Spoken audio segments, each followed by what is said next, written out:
મુંબઈની અંદર એક વ્યક્તિએ ગાડીને ટક્કર મારી, ગાડીને થોડોક ગોબો પડી ગયો, એટલે ગાડીનો માલિક હતો એ ત્યાં હતો નહીં. એટલા માટે જોજો માણસની સજ્જનતા કેવી હોય છે. એટલે એને સરસ મજાની ચિઠ્ઠી લખી કે ભાઈ, મારાથી આ ગાડી અડી ગઈ છે અને જે તમારા ગાડીનો ખર્ચો થાય એ આ મોબાઈલ નંબર ઉપર ફોન કરીને મારી પાસે ખર્ચો લઈ લેજો. એવી રીતના એ ચિઠ્ઠી ગાડીની અંદર નાખી.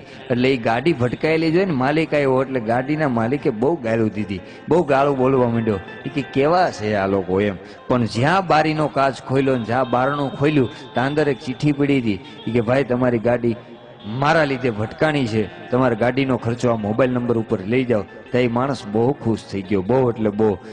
એની ઓફિસે ગયો, ફોન કરીને દરવાજો ખોલ્યો કે હું ઓલો ફલાણો ભાઈ. એટલે ઓલા ભાઈ એવું કીધું કે તારે મને કહેવાય ને, હું આવી જાત ભલા માણસ, તારે થોડો ધક્કો ખવાય.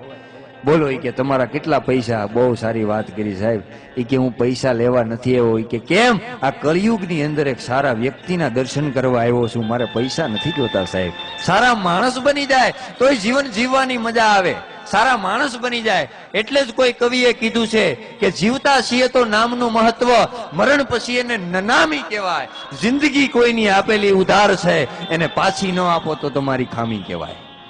રડતા રડતા આવ્યા હતા જિંદગીમાં, હસતા જાઓ તો વાત જામી કહેવાય. બાકી તો ઘણા જીવે છે ને ઘણા મરે છે, એ બધી ગુલામી કહેવાય. આવા સમાજ માટે, આવા દેશ માટે કોક ક્યાંક જગ્યાએ શહીદ થાવ ને એનું નામે સલામી કહેવાય.